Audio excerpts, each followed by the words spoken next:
Howdy folks, today we're looking at on how to paint Dark Reapers. So the first thing I did was prime the miniature black. I didn't really see it as a necessary thing to put in the video, so we primed it black. And then after that we did a dry brush of Dawnstone, which is from the GW range. After that I've used corn red on all the red parts, which is the gun and the top knot on his head, followed by Rakarth flesh on all the bony parts, so like his skull face as well as his spine. He's got like a little bit on the back of his back, which is his spine, or something to do with, I don't know, the armor or something. But yeah, so we're doing those bits for Rakarth flesh. An alternative way, I suppose, alternative color that you could use is Sandry dust. But I've already had Morgan Raw done in Rakarth flesh and all the bony parts. So, next bit, we're doing all the gold bits, and there isn't really a lot of them. We're using Retributor armor because it's a nice and solid gold. It's one of my favourite colours really from the GW range. They cost a little bit more than all the other paints, but I think it's worth it in the end. So here we're using Ryken Flesh Shade on all the bone parts, so we're shading all those parts in to make it look less flat. An alternative that you could use on this is Agrax Earth Shade. I guess I would thin it down a little bit, but yeah, you could use that easily. Here we're doing a highlight of Ushabti Bone, and that, you know, that takes a little bit of time to do it properly. I can't say I've done an amazing job on it, but it will do for now. We're trying to do this quickly, and we're trying to have it tabletop ready as quickly as possible. So that's what I'm doing here. Nothing fancy, just using a small brush from GW. I think it's called a small layer brush. So that's what I'm using in this. In fact, in most of my videos, that's what I'm using. Here we're doing the eyes, and we're using Mephiston Red from the GW range. Now we can normally highlight these afterwards, and we would use something like Evil Sun Scarlet followed by Bright Orange, but keeping it simple, and we're just using Mephiston Red.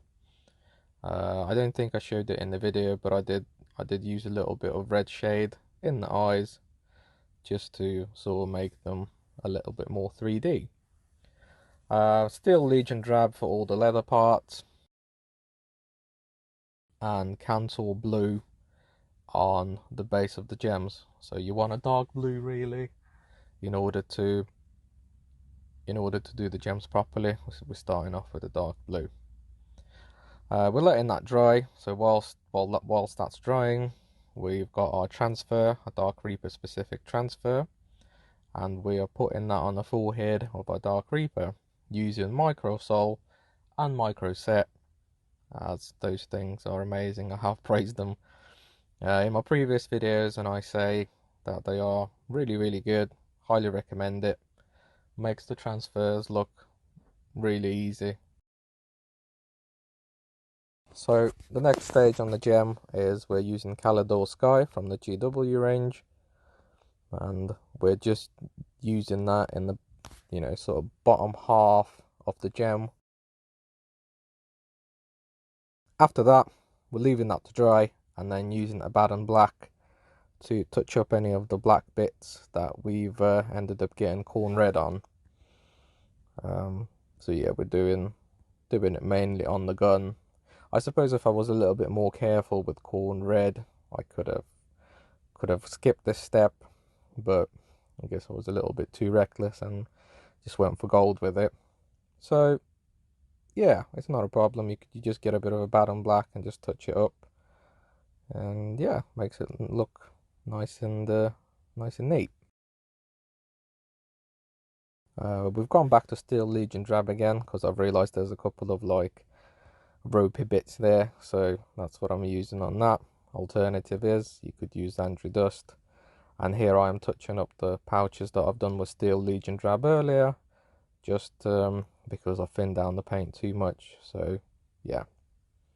Our final highlight that we're doing on the gem, using light sea blue from the Vallejo range, and you really don't want a lot of that on there, so you just a little blob on the bottom part of it. After we've done that, we're using Reichland Flesh Shade on all the red parts. So we're looking at doing it on the gun and the top knot. So we're just using a bit of shade just to once again make the gun look a bit more 3D and give it a bit more depth to the whole miniature.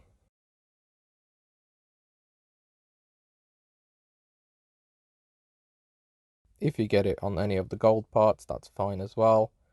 Generally, you want to use Reichland Flesh Shade over the gold as well.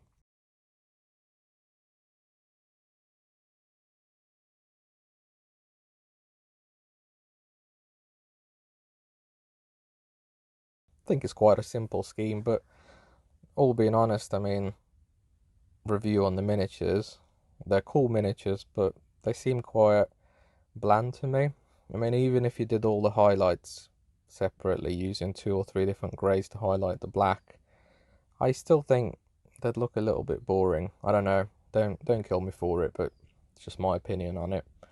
I think maybe I will go back and add something else to them, but for now that will do. Using the GW tufts that you can get, can't remember which one specifically they are, but they don't really do that many different ones, so you've got a choice of 2, I think, ones that are a little bit green and ones that have a tinge of yellow to them, so that's what we've used. And yeah, final thing that we're doing is just putting a little dot on the gem to finish the model off. So thanks very much for watching the video. This is a simple guide on how to paint Dark Reapers. Hope you liked the video. Please do consider subscribing. Thanks very much and have a good day.